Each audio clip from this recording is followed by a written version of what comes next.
ओम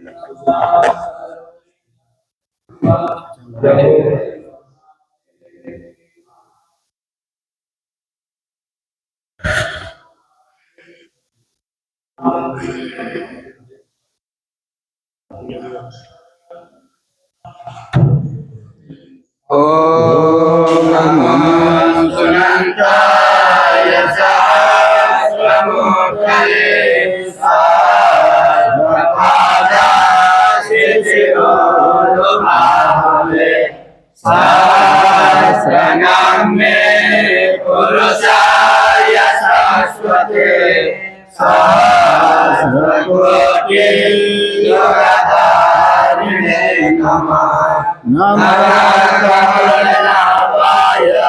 नमस्ते तुलसालिने नमस्ते केशवानंद वासुदेवो नमोस्तुते वासुनाथ वासुदेवस्य वासितं भुवनत्रयम् सर्वभूतनिवासोऽसि वासुदेवो नमोस्तुते शंकरं शंकराचार्यं केशवं बादरायणं सूत्रभाष्यकृतौ वन्दे भगवन्तौ पुनः पुनः। ईश्वरो गुरुरात्मेति मूर्तिभेदविभागिने व्योमवद्व्याप्तदेहाय दक्षिणामूर्तये नमः। ओम शांति शांति शांति।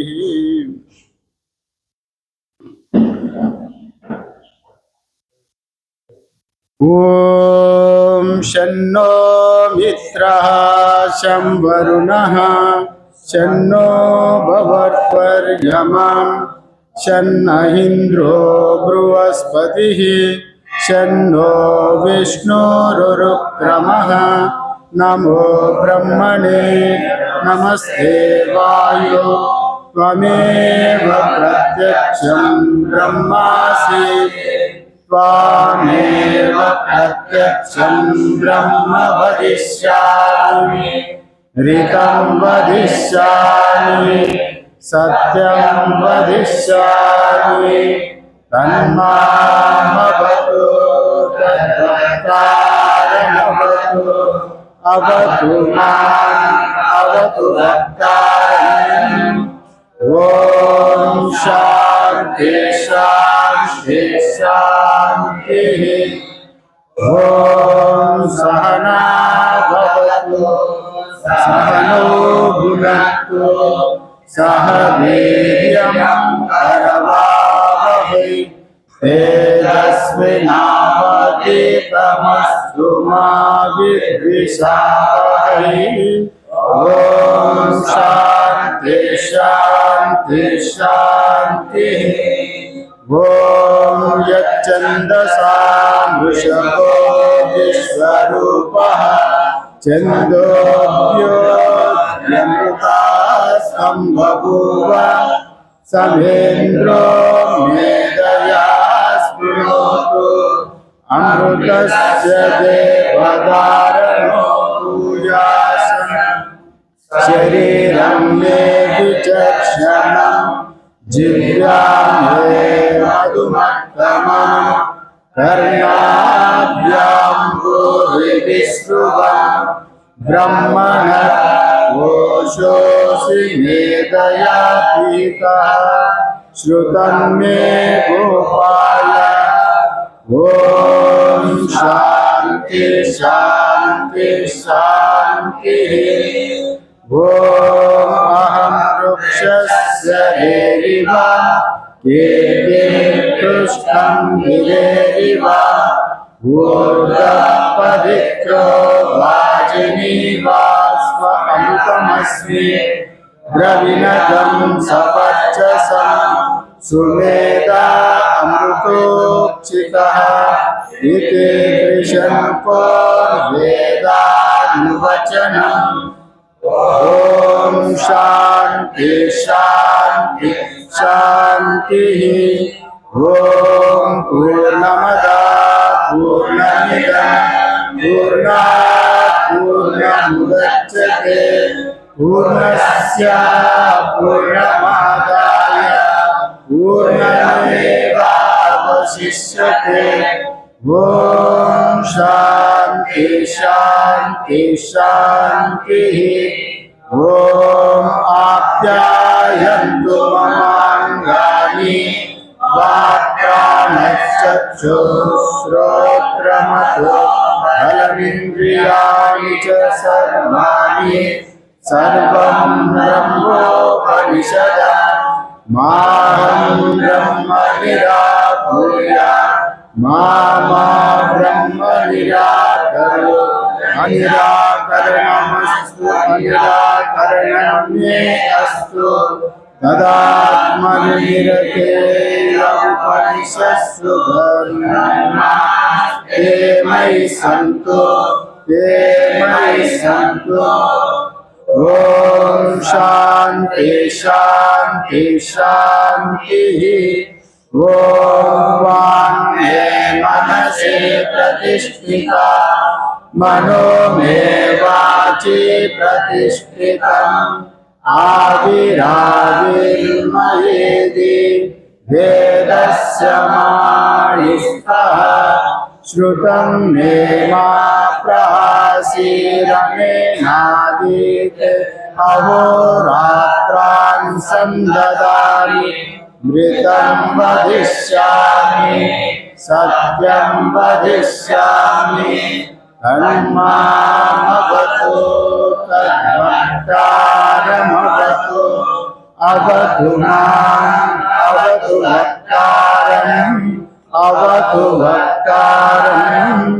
ॐ शान्ति शान्ति शान्तिः। ॐ भद्रं नो अपिवातय मनः। ॐ शान्ति शान्ति शान्तिः। ॐ भद्रं कर्णेभिः शृणुयामदेवाः भद्रं पश्येमाक्षभिर्यजत्राः स्थिरैरङ्गैस्तुष्टुवागमुंसेमदेवहितं यदायुः स्वस्ति न इन्द्रो वृद्धश्रवाः स्वस्ति न पूर्वा विश्ववेदाः स्वस्ति नस्ताक्षो परिष्करेमिः स्वस्ति नो बृहस्पतिर्ददातु। ॐ शान्ति शान्ति शान्तिः। ॐ यो ब्रह्माणां विदधति पूर्वं यो वै वेदान् च प्रैणोति तस्मै तं वदेवमात्मबुद्धिं प्रकाशं मुमुक्षुर्वै शरणमहं प्रपद्ये। ॐ शान्ति शान्ति शान्तिः। ॐ नमो ब्रह्मादिभ्यो ब्रह्मविद्या सम्प्रदायकर्तृभ्यो वंश ऋषिभ्यो महद्भ्यो नमो गुरुभ्यः।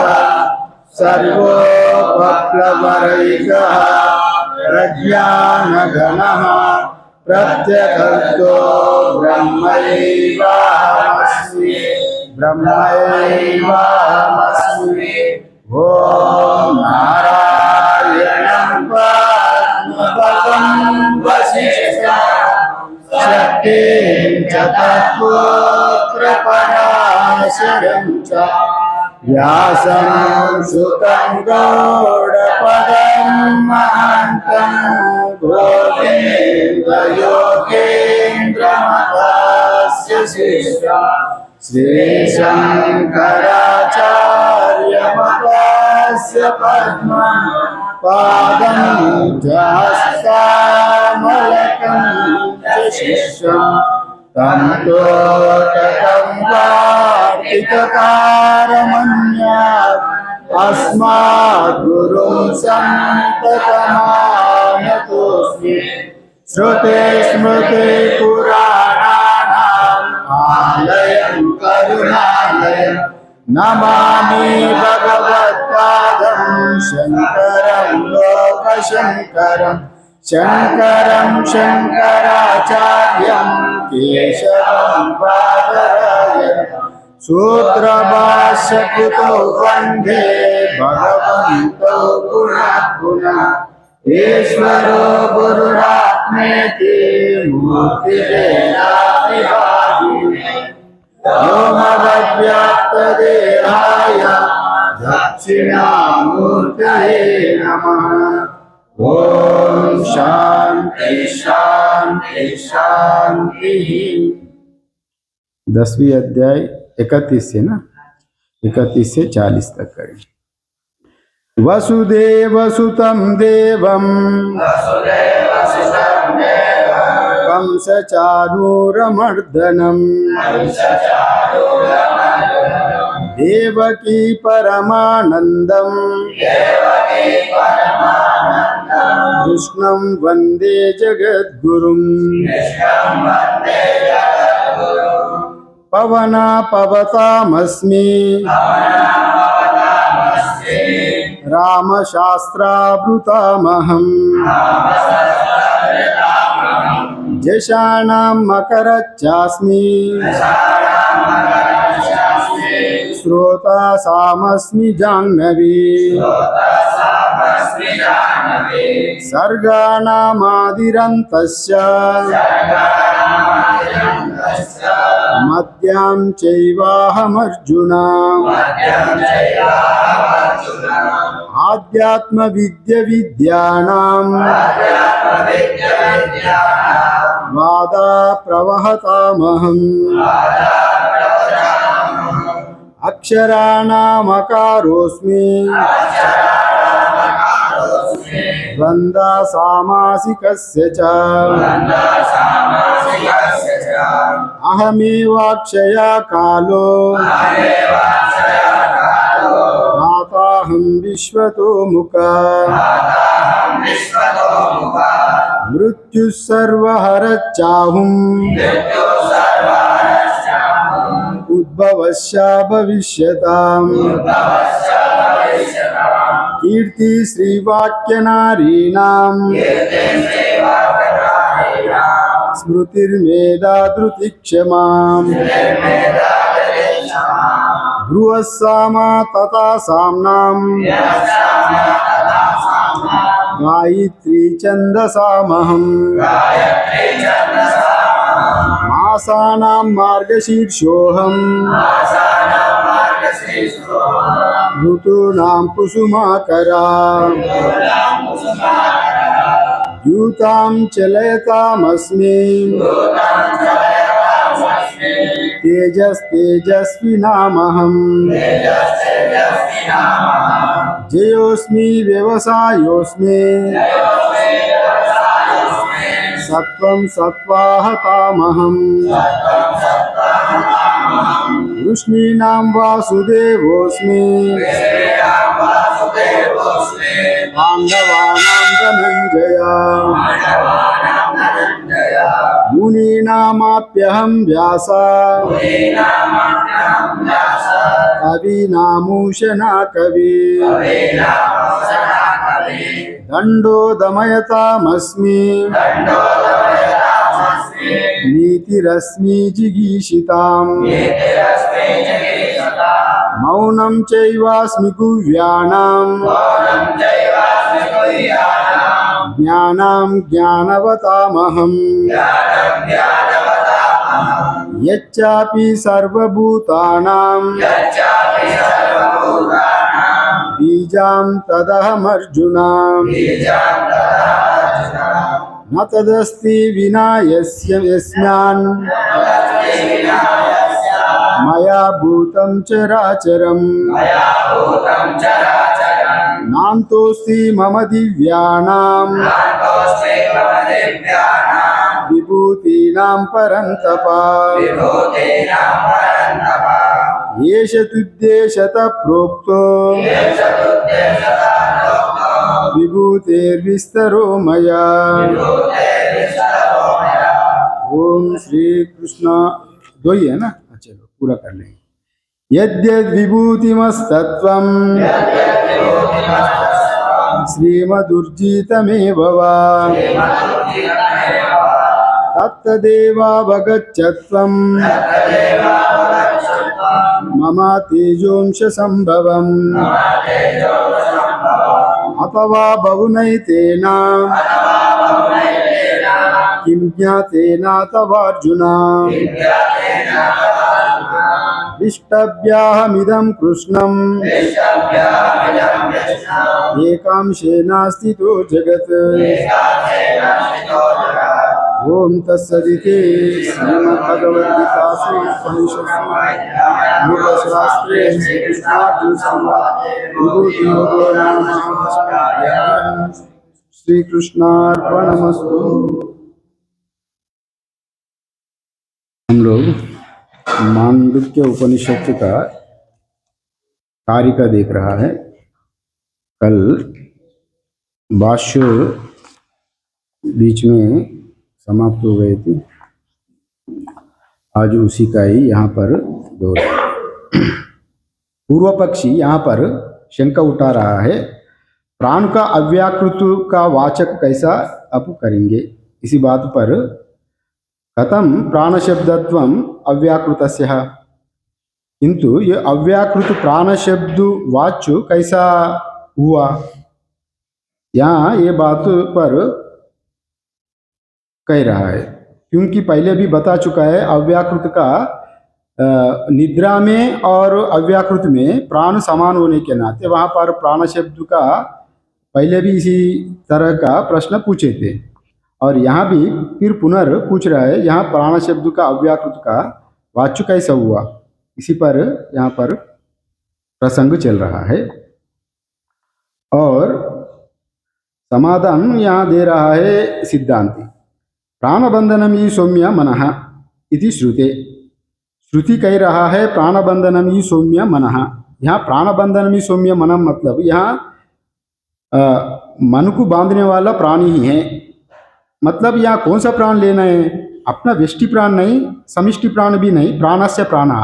प्राणबंधनम ही सौम्य मतलब वहाँ लिखा गया वो प्राण का स्रोत कौन है, मूल स्रोत परमात्मा ही है, वो प्राण को बांधने वाला वो निर्गुण ब्रह्म ही है। वैसा अर्थ में कहा गया प्राणबंधनम ही सौम्य मनः। मन को प्राण में, प्राण का अधीन में रहते है। पूर्व पक्षी फिर प्रश्न उठा रहा है, इसका ऊपर शंका उठा रहा है। ननु तत्र सदैव सौम्य इदमग्र आसीद एकमेव अद्वितीयम इत्यादि चांदोग्य उपनिषत्तु 6वें अध्याय में कहा गया सदैव सौम्य इदमग्र आसीद एकमेव अद्वितीयम। वहाँ आप जो बताया गया प्राकृतम सद ब्रह्म प्राण शब्द वाच्यम, वहाँ पर प्राण शब्द वाच्य का क्या कहा था चांदोग्य उपनिषद में, निर्गुण निराकार ब्रह्म ही प्राण शब्द का वाच्य कहाँ गया वहाँ पर। वहाँ पूर्व पक्षी शंका उठा रहे, वहाँ निर्गुण निराकार ब्रह्म ही प्राण शब्द का वाच्य है। और इसी पर इदमग्रे आसित मतलब सृष्टि का पहले जो अवस्था में सृष्टि का पहले अगर वहाँ उससे ही वहाँ उत्पन्न हुआ, सदैव सौम्य इदम अग्रे आसित, अग्रे आसित माने सृष्टि का पहले कौन सा क्या क्या हुआ, वहाँ ब्रह्म ही था। वो ब्रह्म से ही वहाँ सृष्टि प्रकरण चलने के नाते वहाँ ब्रह्म से ही सृष्टि हुआ, वैसा कहा गया। अगर ब्रह्म से ही सृष्टि हुआ है तो निर्गुण ब्रह्म में बीजात्मक कैसा होता है जी। निर्गुण ब्रह्म में वो अबीज अवस्था है, निर्बीज अवस्था है। यहाँ उस बात का यहाँ पर पूर्व पक्षी ने दोहराया है। और ब्रह्म दो प्रकार का है, एक सद्ब्रह्म है, वो एक सबीज ब्रह्म है, एक निर्बीज ब्रह्म है। निर्बीज ब्रह्म को निर्गुण ब्रह्म कहा जाता है। सबीज ब्रह्म का ही यहाँ पर ईश्वर, शबल ब्रह्म, कारण ब्रह्म, माया सवित जो अव्याकृत इत्यादि सबीज ब्रह्म का ही कहा जाता है। अगर वहाँ प्रसंग ये पूर्व पक्षी उठा रहे, ये समाधान नैष दोषः बीजात्मकत्व अभ्युपगमात् सतः, मतलब वहाँ बीज का सहित ब्रह्म को लिया गया, वहाँ पर सबीज लिया गया, वहाँ यहाँ दोष नहीं है, क्योंकि वहाँ प्रसंग में जो सद्ब्रह्म की बीजात्मकता स्वीकार किया है, मतलब सद्ब्रह्म का बीज को स्वीकार किया गया वहां पर। फिर वहां ब्रह्म मतलब सदैव सौम्य इदमग्र आसीत में निर्गुण निराकार ब्रह्म को नहीं लेना, वहां पर सगुण मने अव्याकृत ब्रह्म को यहाँ कारण ब्रह्म को शबल ब्रह्म को लेना। अगर शबल ब्रह्म को नहीं लिया तो केवल निर्गुण निराकार ब्रह्म को आप लिया तो फिर वहां कई प्रकार का दोष होता है। निर्गुण निराकार ब्रह्म में, निर्बीज ब्रह्म में कोई सृष्टि नहीं होता है जी, सबीज ब्रह्म में ही सृष्टि होता है। और अपना भगवत गीता में भी कहते हैं ना, यहाँ पर भगवत गीता में भी यदा यदा हि धर्मस्य ग्लानिर्भवति भारत अभ्युत्थानम अधर्मस्य इत्यादि रूप में, परित्राणाय साधूनाम इत्यादि रूप में जो भगवान ने कहा मैं धर्म रक्षण के लिए आता हूँ, वह भगवान सबीज ब्रह्म होकर ही कहा, निर्गुण निराकार रूप में कोई वहां सृष्टि नहीं होता है। इसलिए यहाँ अजातवाद है। यहाँ न निरोधो न चोत्पत्ति न बद्धो न च साधक इत्यादि रूप में पहले ही कहा गया, प्रपंचो विद्येति निवर्तन्ते न संशय माया मात्रम इदम सर्वम इत्यादि रूप में जो कुछ है वो अद्वैत ही है। वो अद्वैत में सृष्टि नहीं होगा, किंतु कारण ब्रह्म में सृष्टि होगा। किंतु अगर हम लोग प्रलय हो गया, सृष्टि स्थिति प्रलय का बाद ब्रह्मा वो कहाँ कैसे रहेगा? अव्याकृत में बीजात्मक रूप में रहेगा। वो बीज में भी प्राण युक्त रहेगा, बीज में भी समिष्टि दृष्टि में भी प्राण बीजात्मक रूप में वो ब्रह्म में रहेगा। ये बात को वहां पर कहा गया। यहाँ पर वो शंका नहीं है। यहाँ पर बीज को हम लोग निर्गुण निराकार को प्राण का साथ एक होता है, वैसा हम लोग वहां पर नहीं कहा गया।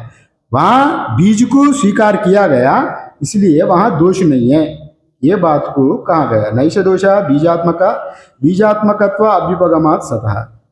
यद्यपि ही सद्ब्रह्म प्राणशब्द वाच्यं तत्र तथापि जीव प्रसव बीजात्मकत्वम् अपरित्याज्य एव प्राणशब्दत्वम् ततः तत्शब्द वाच्यता च। मतलब यहाँ जीव प्रसव बीजात्मकत्वम्, जीव का प्रसव जब होता है तो बीजात्मक रूप में वहां पर स्वीकार किया गया, इसलिए वहां पर कोई दोषी नहीं है, ये बात तो यहाँ पर कह रहा है। जीवों की उत्पत्ति की बीजात्मकता त्याग ना करते हुए ही उस सद्ब्रह्म में प्राण शब्द का वहां व्यवहार हुआ है। यहाँ सद्ब्रह्म का सद शब्द का वाच्यत्व का माना गया है, इसलिए वहां पर बीज का सहित वहां पर मानने के नाते वहां निर्बीज का दोष, आप जो प्रश्न पूछ रहे हैं उसमें कोई दोषी नहीं है, ये बात कह रहा है।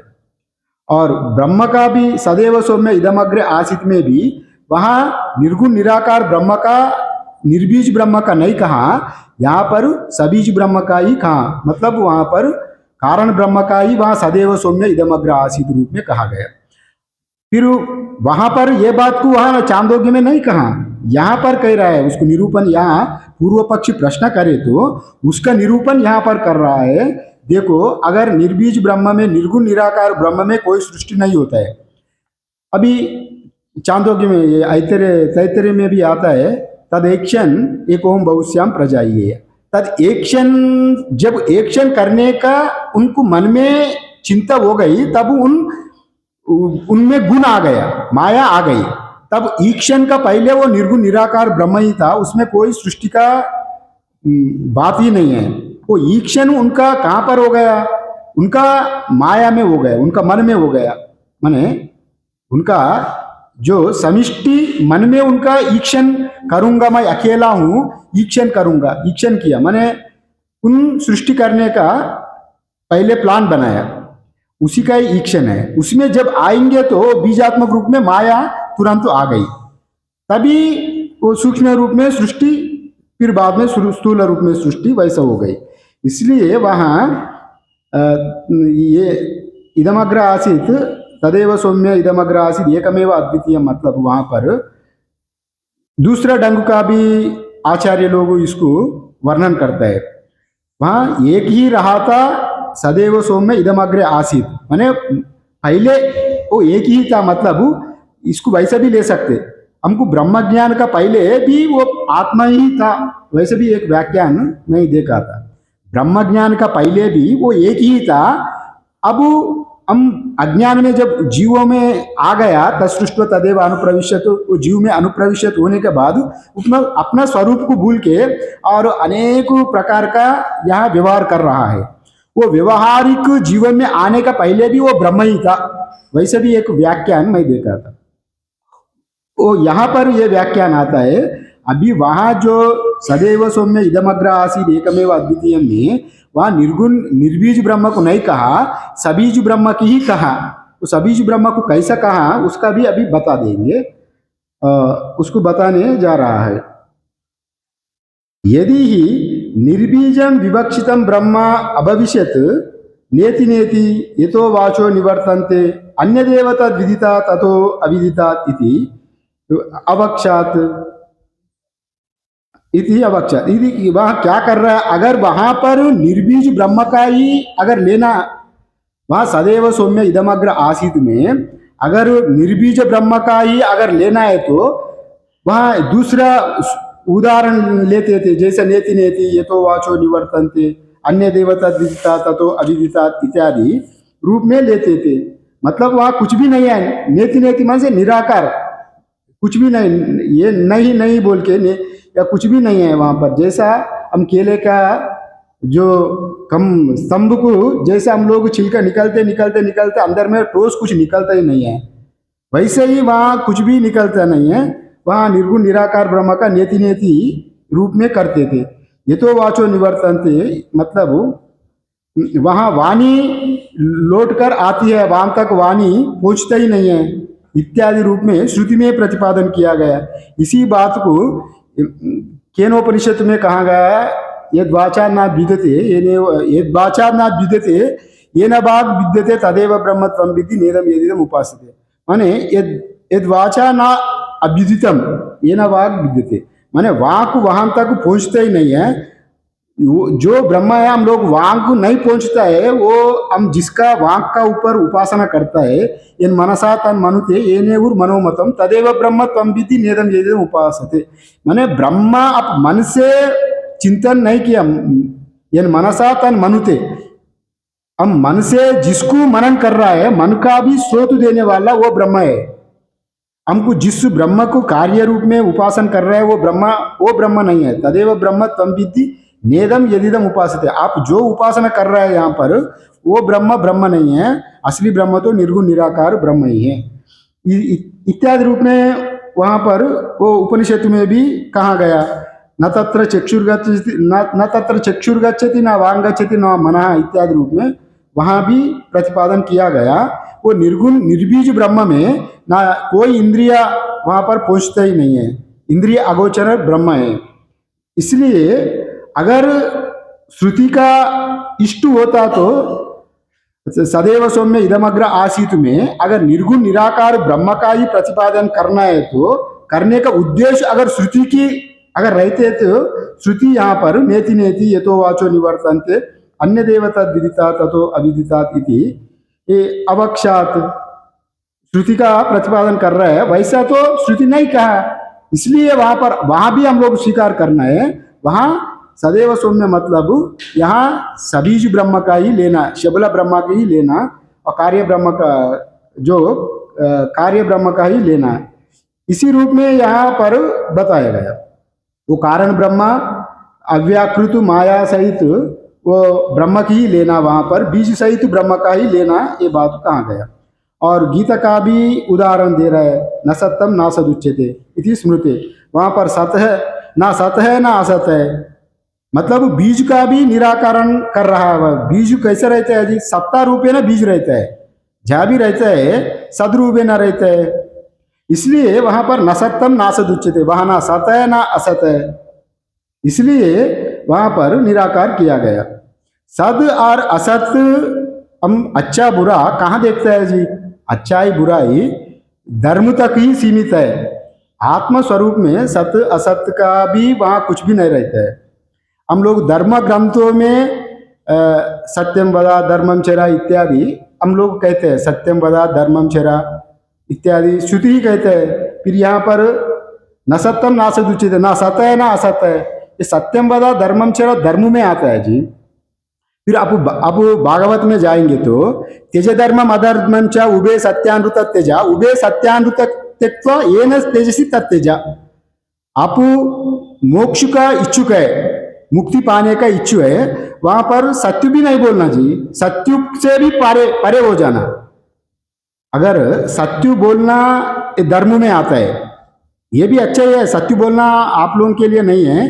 अगर सत्य असत्य से परे हो जाना, सत्य भी बोलना भी बांधता मन आदमी की बांध देता है। आदमी धर्म में आप कोई अभी जानवर कोई पकड़ने जा रहा है शिकारी, अगर आप एक धार्मिक आदमी है तो अब क्या करना, शिकारी वाला उसको हंटिंग कर रहा है जंगल में, आप अकेला आ रहा है, एक जानवर को वो शिकार कर रहा है, शिकार करने जा रहा है तो शिकारी आपसे पूछ रहा है क्या जी ये जानवर इधर से भागा क्या?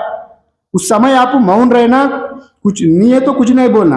अगर आप हाँ जी मैं देखा था वो जानवर यहीं से गए यहाँ बगल में, अगर आप वैसा बोलेंगे वो शिकारी उसको मार डालेंगे। वो शिकारी का जो पाप है ना, आप सत्य बोलने का में आप झूठा नहीं बोला, और सत्य बोलने का बजाय उसका जो मरण का जो पाप है, जो सत्य बोलने का सत्य जो बोला उनका भी थोड़ा बहुत आंसू लग जाता है, उनका भी अंग है ना वह बोलने में। इसलिए पारमार्थ में सत्य भी नहीं बोलना, सत्य से परे हो जाना। इसलिए ये सत्य बोलना धर्म में आता है, सत्यम वदा धर्मम चर इत्यादि, ये अवस्था आवश्यक है, किंतु पारमार्थिक में सत्य असत्य नहीं रहेगा। इसलिए न सत्यम न असत उच्यते, वह सत्य है ना असत्य है, निर्गुण निराकार ब्रह्म में कुछ नहीं रहता है। और भगवत गीता में भी कहते हैं सर्वधर्मान परित्याज्य मामेकम शरणम व्रज। सर्वधर्म धर्माधर्म को दोनों को त्याग करो, वहाँ धर्म भी आचरण नहीं करना। धर्माचरण अनुष्ठान में यह पूजा पाठ जप धर्म में आता है, किंतु आत्मा मोक्ष में धर्माधर्म से परे हो जाना। यहाँ अर्थ माम एकम मतलब वहां पर या कृष्ण को वहां नहीं कहा, वहां दूसरे जगह में इसका अर्थ दिया गया, बहुनाम जन्म नामंते ज्ञानवान प्रबद्धते वासुदेव सर्वमिति सामात्म सुदुर्लभ। मतलब वासुदेव सर्वमिति सामात्म सुदुर्लभ वैसा कोई देखेगा वो अत्यंत दुर्लभ आत्मा है, मानो ऐसा वाला। वहां पर वासुदेव मतलब कृष्ण का पुत्र वासुदेव नहीं लेना, वहां वसति दिव्यति इति वासुदेवा। वसति मीन्स अस्तित्व, वसति दिव्यति मीन्स प्रकाश, माने एग्जिस्टेंस अवेयरनेस दोनों एक जैसे जो देखेगा, माने सर्वत्र अस्थि बाती देखेगा, वही निर्गुण निराकार को देखने का बात वहां पर कहाँ गया। इसी व्याख्यान को अगर द्वैतवादी लोग और कुछ कृष्ण कॉन्शियस वाला अगर अरे देखो कृष्ण को छोड़ के और कुछ नहीं है और मामेकम शरणम व्रज कहा, वहां वासुदेवा वसति दिव्यति इति वासुदेवा, नॉट टू कृष्ण से जो पिता है वो वासुदेव नहीं है, यहाँ पर वसति दिव्यति इति वासुदेव।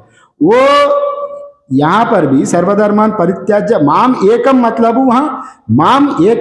वहां एक आत्मा का ही शरण में आ जाओ, धर्माधर्म को त्याग करो। इसलिए यहाँ पर भी परमात्मा में न सत्यम न असत उच्यते भी कहा गया, और निर्गुण निराकार ब्रह्म में न सत है न असत है इत्यादि रूप में और वहां वर्णन करते थे। अगर श्रुति का निर्गुण ब्रह्म का ही प्रतिपादन करना है तो वैसा करते थे। सदैव सौम्य इदमग्र आसीद एकमेव अद्वितीय में वहां पर सगुण निराकार ब्रह्म का ही लिया जाता है, निर्गुण निराकार ब्रह्म का नहीं लिया जाता है। निर्गुण निराकार का अगर प्रतिपादन करना है तो इत्यादि जो नेति नेति ये तो वाचो इत्यादि रूप में श्रुति वहां पर बोलती थी। इसलिए यहाँ पर सगुण निराकार ब्रह्मा जो शबल ब्रह्म का ही वहां पर उल्लेख है, ये बात यहाँ कहा गया। और निर्बीजतया ये वाचेत सती लीना नाम सुषिप्ति प्रलयो पुनरुत्थान अनुपपत्ति स्यात्। और यहाँ पर एक बड़े दोष आ जाएगा, अगर इनकेस निर्बीज एवं चेत सती लीना नाम, और सुषुप्ति प्राण अगर निर्बीज ब्रह्म में अगर लीन हो गया, सुषुप्ति प्रलयो पुनरुत्थान अनुपपत्ति स्यात्। निर्बीज ब्रह्मा ही अगर हम लोग स्वीकार किया, स्वीकार करते निर्बीज ब्रह्म से अगर उत्पत्ति मानेंगे तो इसमें कई प्रकार का दोष हो जाता है। सुषुप्ति में वहां बीज नहीं है तो बीज से निर्बीज ब्रह्म से ही अगर सृष्टि का उत्पत्ति अगर मानेंगे तो जी, अगर हम लोग प्रलय नींद में गया, नींद में गए तो नींद में बीज रहते हैं ना जी, माया रूप नींद में माया रहता है, बीज युक्त वहां पर बीज पड़ा रहता है कारण रूप में। अगर हम लोग नींद में अगर गए तो फिर उठेंगे ही नहीं है, क्योंकि उठने का कारण नहीं रहेगा, बीज नहीं रहे ना, हम वासना ही नहीं है, कोई वासना समाप्त हो गया। निर्बीज में रहे तो जो सोया हुआ आदमी फिर जाएगा ही नहीं, क्योंकि वहां बीज ही नहीं है। और प्रलय काल में भी और वो फिर नया सृष्टि नहीं होगा, क्योंकि बीज नहीं है तो प्रलय ही नहीं होगा। प्रलय में भी कैसे सृष्टि होता है जी, हम लोग जितने कर्म किया है कर्म का अनुसार ही सृष्टि होता है। सृष्टि में भी फिर नया सृष्टि में बचा हुआ शेष कर्मफल का अनुसार फिर नया सृष्टि आ जाता है। वो सृष्टि करने वाला वो ब्रह्म विष्णु महेश्वर नया हो जाता है, क्योंकि एक ब्रह्मा एक कल्प में एक ब्रह्मा ही रहता है, उनका 100 साल पूरा होने के बाद नया सृष्टि हो जाता है। फिर नया ब्रह्मा जी आ जाता है, नया सृष्टि करता है। नया सृष्टि किसी आधार पर करता है, माने बचा हुआ जो बीज रूप वासना जीवों को है वो बीज ही फिर उत्पन्न हो जाता है। जैसा हम लोग अभी ग्रीष्म ऋतु में अभी अभी ये गर्मी में हम लोग देखते हैं पूरा पेड़ पौधा सूख जाता है, घास पास कुछ नहीं रहता है, लोग जला देता भी है उसको, ऊपर से जला देता है, जलाए तो भी पूरा साफ हो जाता है, जमीन पूरा साफ हो जाता है, वहां पर आप कुछ भी दिखता ही नहीं है, ठीक है ना। अब जलाने का बाद भी कुछ नहीं दिखता, किंतु जमीन का अंदर में बीजात्म रूप में वो है। अभी वो प्रलय काल मानो, जब हम पूरा जमीन को घास पास को पूरा राख कर दिया, जला दिया, वो वहां प्रलय हो गई, माने वो घास का प्रलय हो गई। किंतु जब बारिश आ गए तो जो चीज नहीं है उसी से भी जमीन से अंदर से ही फिर जैसे उत्पत्ति होता है ना, अपना बीजात्मक प्रपंच ही फिर नया सृष्टि रूप में आ जाता है। समझ लिया, सृष्टि भी एक ही जैसा ही रहता है जी, हमेशा वही रावण रहेगा, वही राम रहेगा, वही जैसा दिखभाल रहेगा, वही जैसा ही रहेगा, क्योंकि जैसा हमारा कॉन्स्टिट्यूशन है, अपना कोई भी प्रधानमंत्री है कॉन्स्टिट्यूशन का अनुसार ही राज्य चलाता है ना। वेद अपौरुषेय होने के नाते वेद का अनुसार ही सृष्टि चलता है, वेद परंपरा का अनुसार। वेद अपौरुषेय माना, वेद अनादि अनंत है, अनादि काल से आ रहा है। नया सृष्टि में भी वेद का ही पालन करके ही सृष्टि बनता है, नया सृष्टि में अपना मनमानी प्रकृति नहीं बनाती वैसा। इसलिए यहाँ पर सृष्टि में भी बीजात्मक रूप में वहां पर वो भी नया सृष्टि में अगर हम लोग निर्गुण निराकार ब्रह्म ही में लीन हो गया, वहां कुछ ही नहीं है, निर्गुण निराकार से उत्पन्न मानेंगे तो वहां कुछ बीज ही नहीं है, तो उत्पत्ति का कारण ही नहीं बनता है, वहां प्रसंग ही नहीं उठता है। इसलिए यहाँ पर बता रहा है ये सुषुप्ति प्रलय में पुनरुत्थान अनुपपत्ति से आत्मा ने पुनरुत्पत्ति का दोष लगेगा, वो फिर उत्पत्ति ही नहीं होगा, ये बात कह रहा है। दूसरा, मुक्तानाम च पुनरुत्पत्ति प्रसंग बीज अभाव अविशेषात, यहाँ और एक भी दोष हो जाता है। हम लोग इतने श्रवण मनन निधिध्यासन किसके लिए कर रहे हैं? जीवन मुक्त से पार होने के लिए, माने कारण बीज को दग्ध करके हम जन्म राहित्य करने के लिए ही हम लोग मोक्ष को प्राप्त करने के लिए ही हम लोग जीवन मुक्त को प्राप्त कर लेते हैं। अगर निर्बीज अवस्था से अगर हम लोग सृष्टि मानेंगे तो ये जीवन मुक्त पुरुष भी बीज को दग्ध करके ही ब्रह्म ज्ञान की प्राप्त कर ले रहे हैं। निर्बीज अवस्था उनको कोई बीज ही नहीं आवा, कारण शरीर को दग्ध कर लिया, जो अनादि माया जो कारण शरीर में पड़ा हुआ वासनाओं को पूरा दग्ध हो गया, बीज खत्म हो गई, ब्रह्म ज्ञान को जीवन मुक्त हो गया, जीवन मुक्त से विदेह मुक्त को प्राप्त कर लिया, फिर उनका भी बीज नहीं है। अगर बीज निर्गुण ब्रह्म में अगर बीज रहे तो ब्रह्म में से ही अगर सृष्टि मानेंगे तो फिर वो जीवन मुक्त पुरुष का भी फिर उत्पन्न होना, फिर जीवन मुक्ति का कोई मतलब ही नहीं रहेगा, फिर ये भी एक दोष हो जाता है। हम इतने साल का जन्म जन्मों से वो श्रवण मनन निधिध्यासन करके कई मनुष्याणां सहस्रेषु कच्चित् जतति सिद्धे यथा तामापि सिद्धानां कच्चिम नाम वेति तत्वता। तत्व से कई हजारों लाखों में एक जीवन मुक्त होने का प्रयास करता है, हजार लाखों में कोई जीवन मुक्त होता है। इतने हजारों जन्मों से वो प्रयास कर करके अगर वो मुक्त होने का बाद अगर वो पुनरुत्पत्ति हो जाए तो जीवन मुक्ति का कोई लाभ ही नहीं रहेगा। वैसे भी एक दोष उठता है, यहाँ पर सिद्धांति कह रहे हैं। इसलिए वहां पर सदैव सौम्य इदमग्र आसीद में वहां ये शबला ब्रह्म को ही स्वीकार किया गया, निर्बीज ब्रह्म का गया, सबीज ब्रह्म का ही वहां कहा गया। ये बात तो यहाँ कह रहा है। ज्ञानद्रव्य बीज अभावे च ज्ञान अनर्थक्य प्रसंग। ज्ञानद्रव्य बीज अभावे, ज्ञान प्राप्ति होने का बाद बीज दग्ध होने का ही वहां कहा गया। अगर वह बीज दग्ध होने के बाद भी अगर पुनरुत्पत्ति हो जाए तो वह अनर्थ हो जाएगा ना, अनर्थक्य प्रसंग, वो अनर्थ ही है, माने कोई अर्थ रहता ही नहीं है, अर्थ ही नहीं। इसलिए इस प्रसंग का यहाँ पर लागू नहीं होगा। यहाँ जो कुछ बताया गया वहाँ बीज में ही, बीज से ही प्रलय में भी, नींद में भी। नींद में हमारा संस्कार पड़ा है, इसलिए हम जो संस्कार है नींद जाने का पहले उसी का अनुसार से फिर हम लोग जागते हैं। और उसी बात को यहाँ पर सिद्ध करने के लिए वहाँ पर प्रलय काल में भी वो अव्यक्त में भी बीज रूप में वो सब कुछ रहता है। अव्यक्त भी दो प्रकार का है जी। अव्यक्त का भी यहाँ दो रहता है, वहाँ फिर बीजात्मक रहता है, चेतन रहता है। वह जड़ रहता है, चेतन रहता है अव्यक्त में। जब केवल जड़ रहे तो माया रूप, अभी ईश्वर का अंश चेतन, वो दोनों मिलके निर्गुण निराकार में दोनों ही रहते हैं। वहां से ही सृष्टि हो जाएगा। निर्गुण निराकार में माया संग नहीं होता, वहां पर माया का बीज नहीं रहता है। निर्गुण निराकार में, निर्बीज अवस्था में वहां पर माया नहीं रहता। जब वो परमात्मा ईक्षण करेंगे, हम सृष्टि करने के इच्छा हो जाए तो जो पड़ा हुआ बीज चेतन के साथ संग हो जाए तो तभी उनको वीक्षण करेंगे। वो अवस्था है वो अव्याकृत अवस्था। वो अव्याकृत अवस्था भी यहाँ दो, वहाँ पर कारण ब्रह्मा शबला ब्रह्मा में दो रहते हैं, चेतन और माया।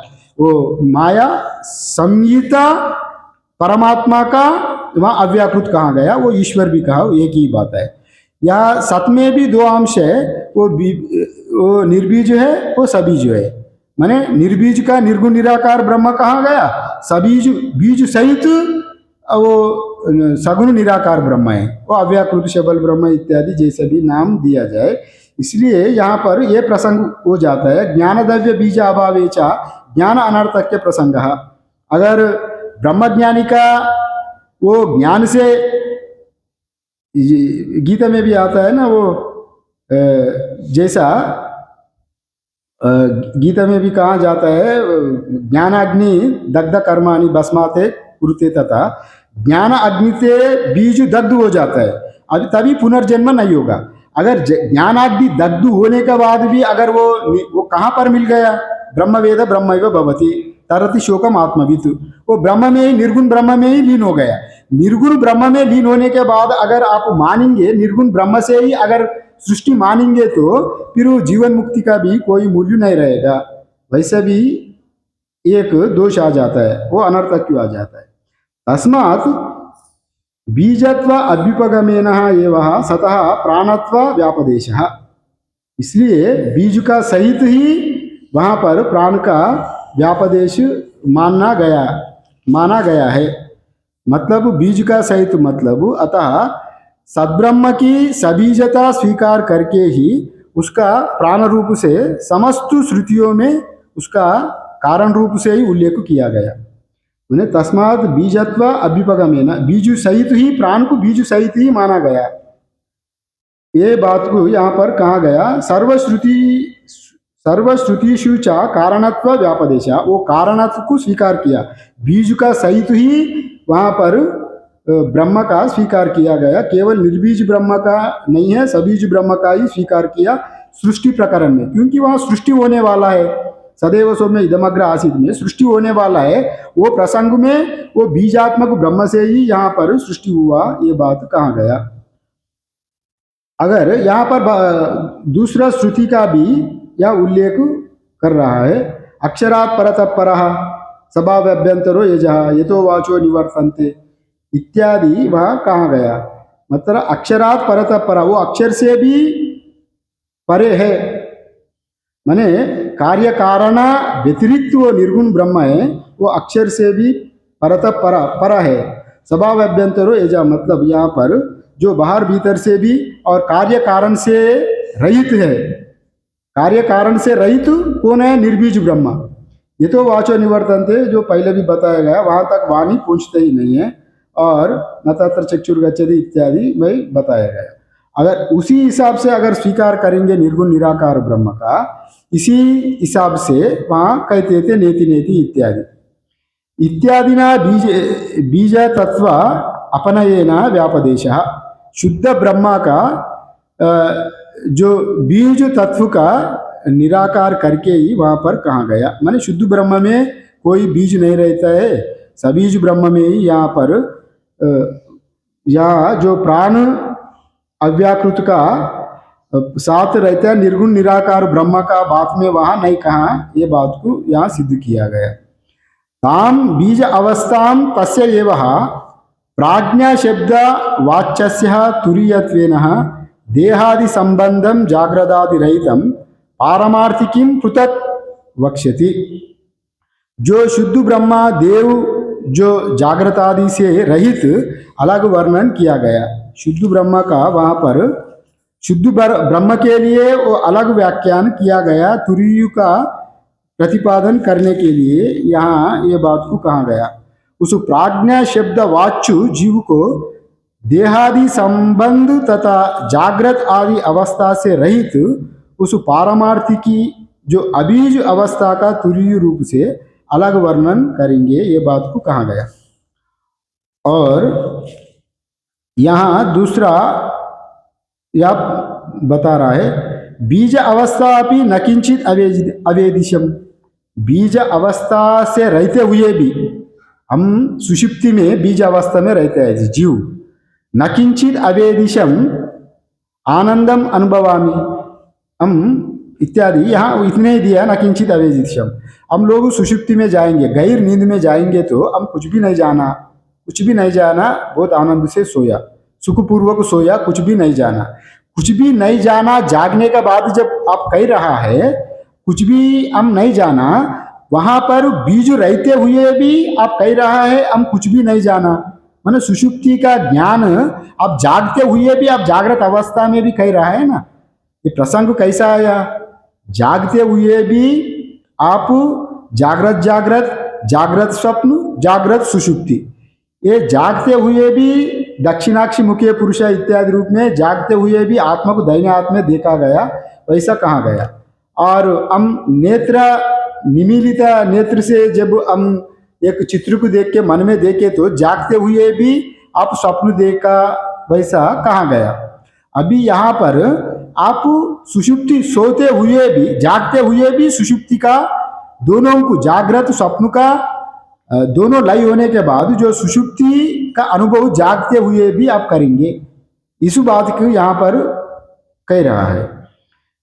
जैसा बीज अवस्था भी, हम लोग सोया हुआ आदमी का अंदर में बीज रहते हैं ना जी, वो बीज अवस्था में भी अब सो के उठकर जागने का बाद क्या कहेंगे? न किंचित अवेदिशम इति उत्तिष्ठस्य प्रत्यय दर्शनात् देह अनुभूयते। जागने का बाद आपका देव में अनुभव हो रहा है, हमको कुछ भी नहीं जाना, केवल आनंद ही अनुभव किया। वो आनंद ही अनुभव किया, वो आत्मा का अंश है, और कुछ भी नहीं जाना वो तमो अंश है। ठीक है ना? यहाँ दोनों ही है। बीज अवस्था में आत्मा भी है, अज्ञान भी है। अज्ञान का वजह आप बोल रहे हैं न किंचित अवेदिशम, मैं कुछ भी नहीं जाना, फिर मैं आनंद का अनुभव किया, वहां पर चेतनांश भी है। ये जो कुछ सृष्टि बनता है जी, अस्ति भाति प्रिय नाम रूपा पंचकम इत्यादि। नाम रूप अस्थि भाति प्रिय नाम रूप ही ये पूरा प्रपंच में ही है। और अस्थि भाति प्रिय ब्रह्म रूपम नाम रूपम माया रूपम।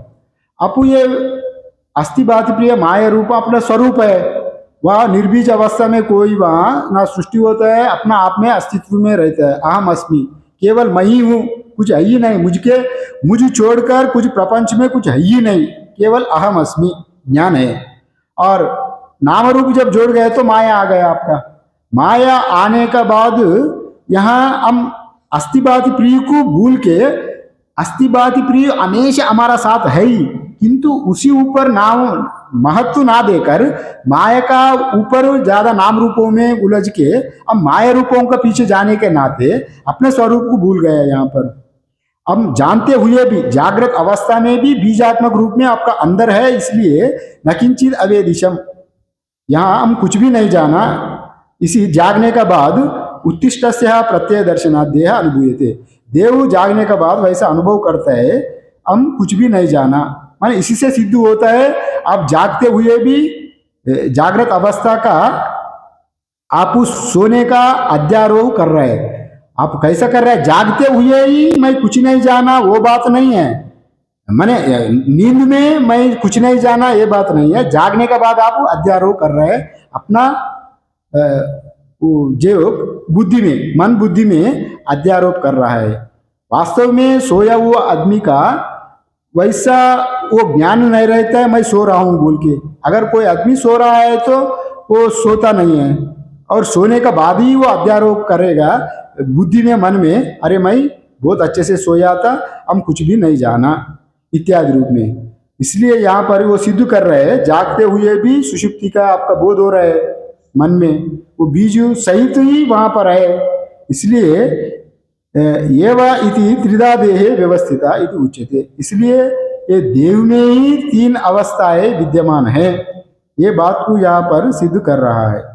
यहाँ जागते हुए भी जीवन जागते हुए भी देव का में जागृत का जागृत अवस्था और जागृत स्वप्न, जागृत सुषुप्ति का, या तीन बताने के लिए ये जागते हुए भी तीनों को अनुभव कर सकते। इसी से वहाँ देव में ही तीन प्रकार से स्थित है ऐसा कहा गया। माने एक ही व्यक्ति तीन अवस्था भेद से तीन प्रकार का आप वहाँ पर अलग अलग रूप में आप व्यवहार कर रहा है तो वस्तु एक ही, अलग नहीं है।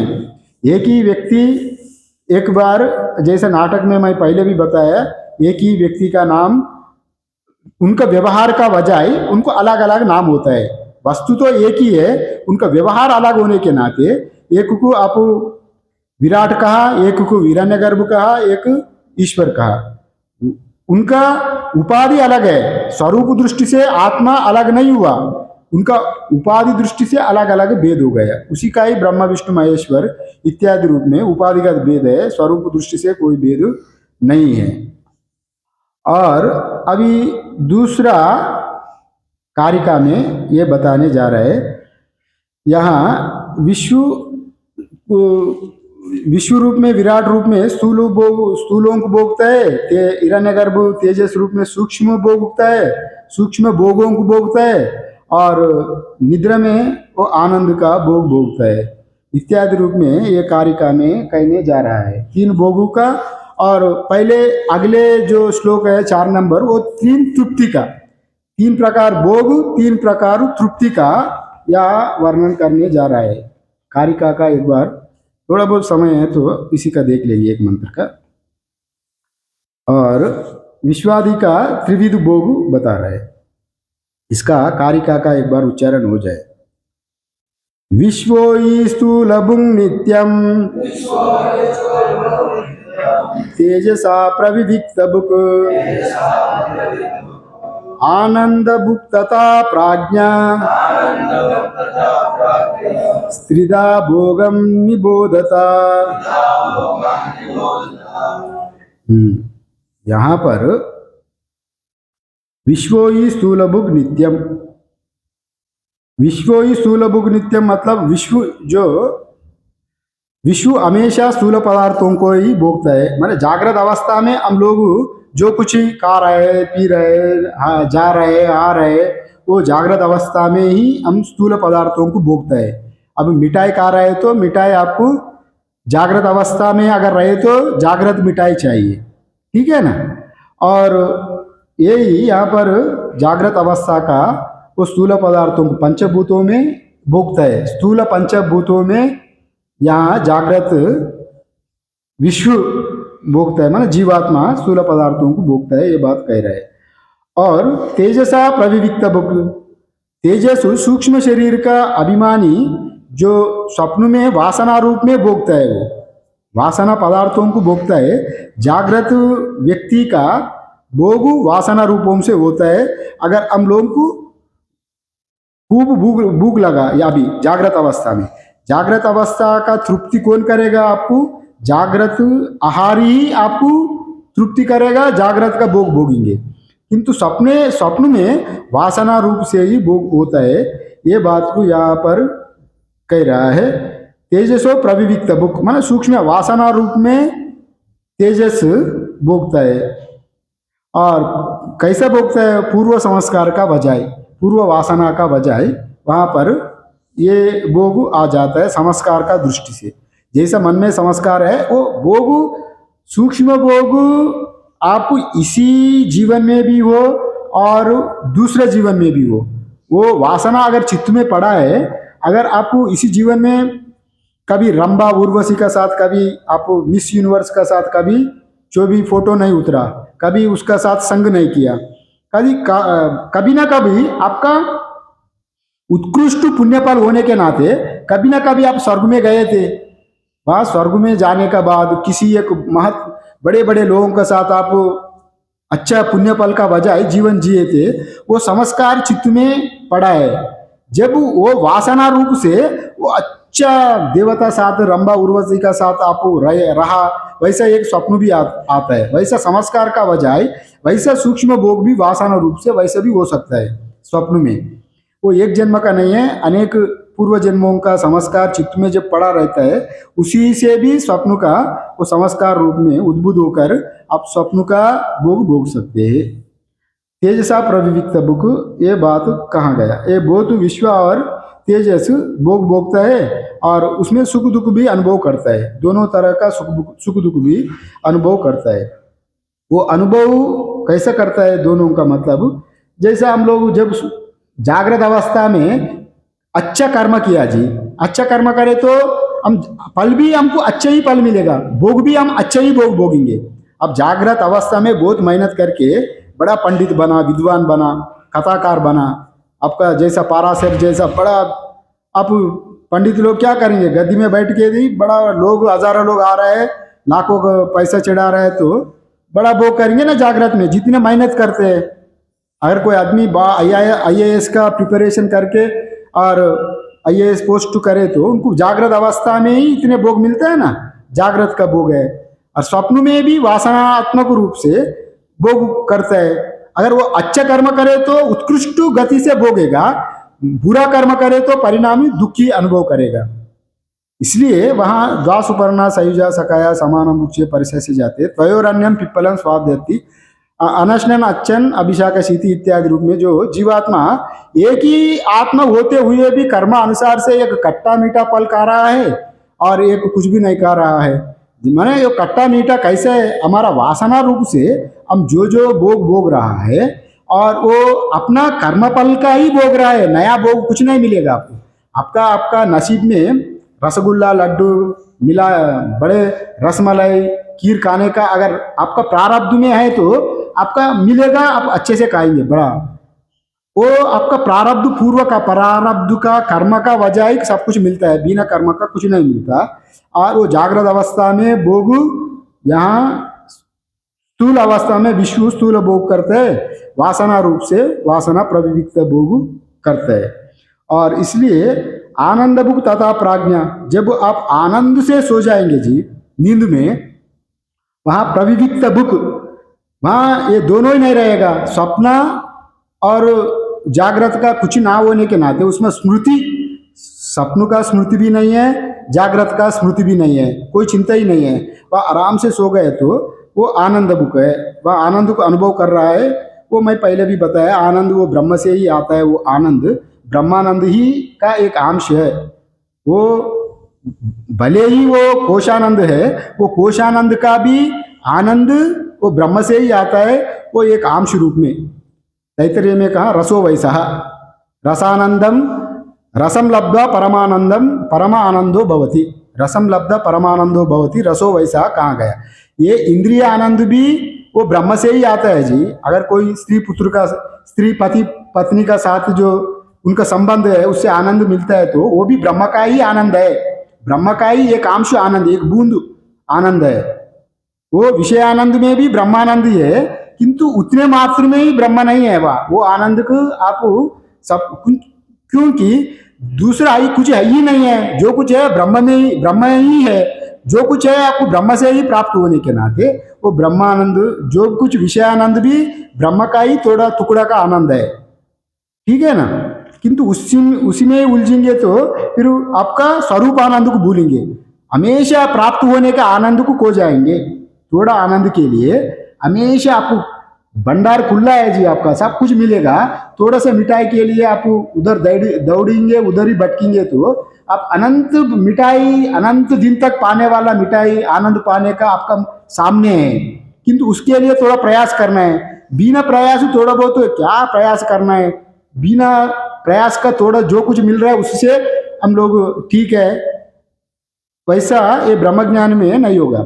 आध्यात्मिक जीवन में, आध्यात्मिक जीवन में प्रयत्न कभी छोड़ना नहीं, तृप्ति नहीं होना। आध्यात्मिक जीवन में अगर तृप्ति हो गए तो आपका प्रयत्न रुक जाएगा, किंतु सांसारिक जीवन, व्यवहारिक जीवन में तृप्ति आवश्यक है। वहां तृप्ति होए तो आपको सुख मिलेगा। ये बात समझ में, थोड़ा समझने में आपको अच्छा होगा। आध्यात्मिक जीवन में कभी तृप्ति नहीं होगा, जब तक आप वस्तु को पहुंचेंगे नहीं तब तक तृप्ति नहीं होगा। आध्यात्मिक जीवन में जप करने में, अनुष्ठान करने में और इत्यादि श्रवण मनन निधिध्यासन करने में कभी तृप्ति नहीं होना, संतुष्ट नहीं होना, और करना और करना। जब तक वस्तु को पहुंचेंगे तब तक लगे रहना। सांसारिक जीवन में तृप्त होना कहाँ, एक जगह में जैसे जो मिला यदृच्छा लाभ संतुष्टा। व्यवहारिक जीवन में तृप्त होना, अगर तृप्ति ना हो जाए तो फिर आपको अनेक दुख कष्ट भोगेगा। मन में तृप्ति नहीं है, और चाहिए और चाहिए, और जो चाहना मन में है तो उसके लिए आप कर्म भी करना है ना, परिश्रम भी करना, फिर उसके पीछे दौड़ना पड़ेगा, तभी आपको अनंत परिश्रम होगा। स्वरूप को भूलेंगे और प्रपंच का तरफ ही जाएंगे। ये बात को यहाँ पर कहा गया, आनंद बुक तथा प्राज्ञा। और ये प्राज्ञा आनंद बुक है, सुषुप्ति में वो आनंद मिलता है, और सभी आनंद सुषुप्ति में मिलता है। आनंद बुक तथा प्राज्ञा स्थिरा भोगम निबोधता, ये तीन प्रकार का, इस प्रकार जो इनका तीन तरह का भोग जाने, तीन प्रकार का भोग करता है, स्थूल भोग, सूक्ष्म भोग, आनंद भोग। प्रविविक्त में सूक्ष्म, तीन प्रकार का भोग कहा गया। और ये विषयानंद भी ब्रह्मानंद का इससे आता ही है, और ये तीन प्रकार का भोग कहा गया, कल देख लेंगे तीन प्रकार का तृप्ति के बारे में। और इस सब कुछ बोल रहे हैं। अभी सातवीं मंत्र आएगा ब्रह्म ज्ञान का प्रतिपादन करने के लिए, वो सातवीं मंत्र को बता, इसको पूरा भूमिका तैयार कर रहा है। और कल ये 4 नंबर कारिका कल देख लेंगे। ओम पूर्णमदा पूर्णमिदं पूर्णात् पूर्णमुदच्यते पूर्णस्य पूर्णमादाय पूर्णमेवावशिष्यते। ओम शांति शांति शांति। शंकरं शंकराचार्यं केशवं बादरायणं सूत्रभाष्य कृतौ वंदे भगवन्तो पुनः पुनः।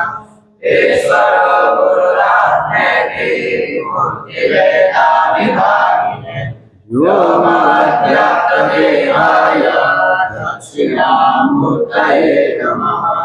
ओम शांति शांति शांति। पंडित जी उसको बंद कर ले, बीच में दबा दो लाल को।